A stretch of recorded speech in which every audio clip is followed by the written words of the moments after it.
A group of medics refused to honor the Hippocratic Oath and decided to perform horrible experiments on their patients. Put your food away and dive into our recap. Students of a medical university study the structure of the human body. A very talented girl named Paula Henning is one of them. She won a competition and got the right to take a scientific anatomy course with brilliant Professor Grombeck in Heidelberg. Paula is very pleased, as this is a great opportunity to make a successful career. The girl visits her old, sick grandfather. He also devoted his whole life to medicine and is proud of his clever granddaughter. Paula pays a visit to her father. He is a doctor as well, but, unlike the grandfather, he doesn't want his daughter to study so far away from home, and their conversation ends in a quarrel. The girl says goodbye to her mother and leaves. Meanwhile, some man comes to his senses on the dissection table. He evidently doesn't understand what has happened to him. Masked doctors lean over him and study his internal structure with interest. It looks like this poor man is literally being dissected. Paula travels to Heidelberg and meets a girl named Gretchen on the train. They are going to study together under Professor Grombeck. Paula goes to buy a coffee and hears someone calling for a doctor on the way back. She finds an unconscious young guy lying on the floor. The protagonist performs CPR on him, and the poor guy comes to his senses. Paula saved his life. They get to know each other.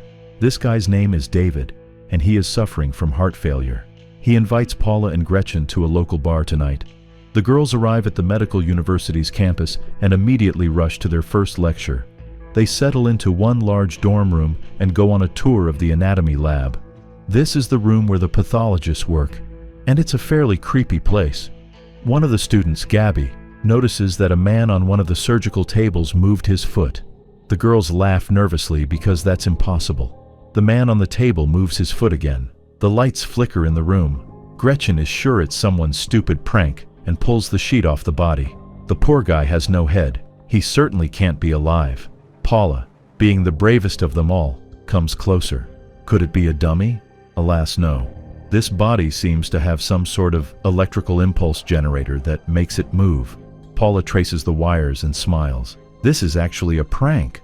The girl finds a group of delighted students in the storeroom and scolds them for the stupid prank. In the evening, all the students hang out at the bar and discuss the legendary Professor Grombeck. Paula meets a guy named Casper, and they both like each other very much.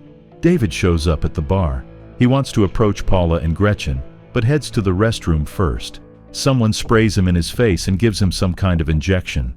It looks like David is being kidnapped. Surprisingly, no one notices it. David regains consciousness on the operating table and sees people wearing surgical masks. He reaches for a scalpel and hides it behind his back. As the medics approach him, the guy attacks one of them, jumps off the table, and desperately calls for help. Unfortunately, David is promptly knocked out again. The doctors see that his heart can't take the stress and say they don't need him anymore. Paula attends Professor Grombeck's lecture. The doctor shows his huge anatomical collection, which looks both beautiful and incredibly creepy at the same time. Paula lives an ordinary student life: lectures, seminars, meetings with friends, and Casper. But everything changes when she spots David's body on the dissection table. Paula and Gretchen sit on the restroom floor for a long time to recover from the shock. When they return to the classroom, Professor Grombeck informs them that David died of an aneurysm in his heart. The doctor holds out a scalpel to Paula. The girl is distraught. The thing is that David's blood is incredibly thick, which should not be the case.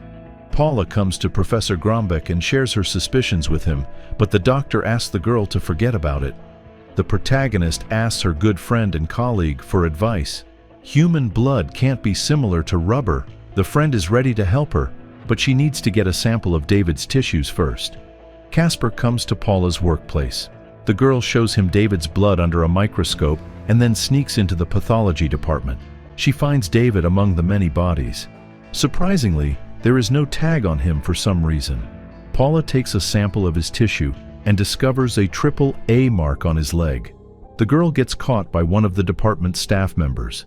The main character asks for the name of the doctor who brought David's body here, but the man claims it's confidential.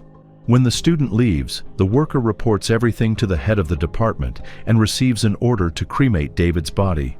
The next day, Paula goes to the lake with her friends and Casper.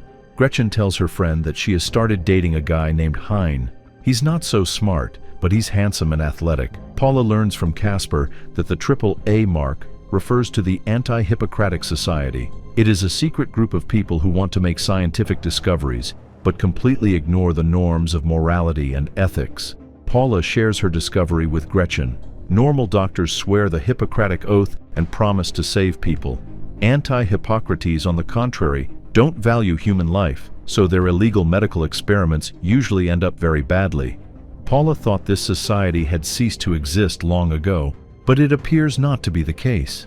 The protagonist finds out that David was injected with a banned drug called Promadol. That's what made his blood so thick. Paula runs to Gretchen to share this information and learns her friend has a new boyfriend. She's now dating Phil instead of Hein. Paula hurries to the lab, finds Professor Grombeck, and tells him about David and Promadol. The doctor changes the subject of the conversation again. Casper accidentally cuts his finger, and Paula bandages his wound. The guy promises to tell her everything he knows about the Anti-Hippocrates tonight. In the evening, the girl finds a large red stain on her bed and a strange candle under it. It seems to be a warning from the Anti-Hippocrates to keep her out of their business. Paula realizes there is someone else in her room. She lunges at the intruder and knocks him to the floor. It appears to be Hein, Gretchen's ex-boyfriend. He's been looking for his unfaithful lover. Paula tries to comfort the miserable Hein, and Casper enters her room at that moment. He misinterprets the situation and resentfully goes away. Hein soon leaves as well. Paula notices a strange cut on his chest. Meanwhile, Gretchen goes on a date with Phil to a fancy restaurant. The couple runs out of the place without paying the bill. They decide to have some privacy in the anatomy department. There, Gretchen performs a wild dance right on the table, and soon Phil joins her. Alas, their plan fails, as the guy is too nervous. Still, Gretchen is a persistent girl, so she gives the guy a second chance. Unfortunately, their pastime doesn't last long. Hein finds them, cuts Phil's life short, and injects Gretchen with Promadol. It turns out the handsome sportsman is a member of the Anti-Hippocratic Society. Gretchen attempts to escape, but the drug takes effect, and she falls to the floor. The girl crawls toward the door but gets weaker with each passing moment. She regains consciousness on the operating table. Hein is standing next to her, announcing that she belongs only to him from now on. After that, Hein hides Phil's body in the morgue and makes sure it can't be identified, after which he hides in a closet from the department staff. There's a bag next to him. It contains Phil's head. A new day comes. Paula notices that neither Gretchen nor Phil is present at the lecture. She steals a notebook with records of bodies delivered to the lab and discovers that David's body was brought here by Hein. Hein walks up to the protagonist and shows her someone's finger. Apparently, it's Gretchen's. The guy declares that she'd better forget everything she's found out, otherwise she'll meet the same fate. Paula is shocked. She goes to the police station, but no one believes her. She doesn't have any proof. Paula looks everywhere for Gretchen. She is not in the dormitory, so the girl heads to the anatomy department. Hein is there as well. He says that Gretchen is lying on one of the dissection tables. The protagonist tries to escape from the university. Hein chases her, and the girl hides from him in the morgue. Eventually, she escapes through the other exit. Soon, she finds a secret laboratory of the Anti-Hippocratic Society and encounters Professor Grombeck there. The doctor confesses to his student that he is also a member of this society. What's more, he reveals a terrible secret to Paula. Her grandfather was one of them as well. Paula returns home to talk to her grandfather, but he has already died. Her father admits that he always knew the grandfather's secret and hated him for it. The Anti-Hippocratic Society leaders are highly displeased with Hein's reckless actions. They could all be exposed because of this stupid guy. Grombeck wants to turn him into the police, despite all the risks. The professor calls Paula, but she doesn't answer. Hein appears behind his back and kills him. Paula is desperate. She didn't expect her grandfather to be so cruel. The girl returns to the university. She comes to Casper in tears and seeks comfort in his arms.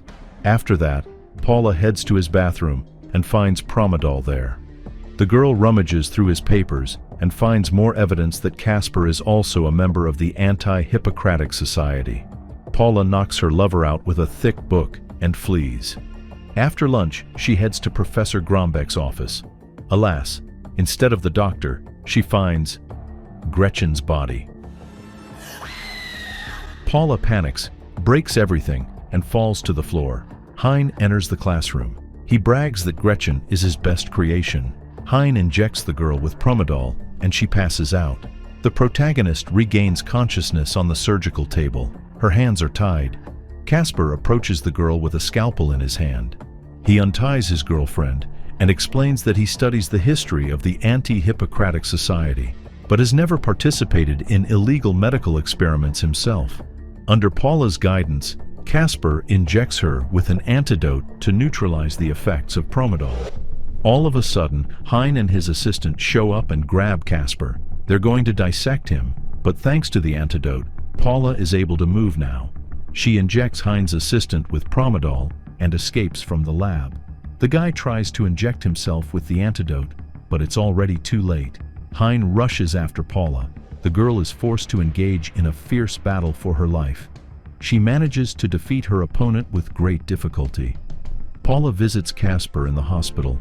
Fortunately, the anti-Hippocrates didn't have enough time to cut anything off of him, which means their personal life will be perfectly fine.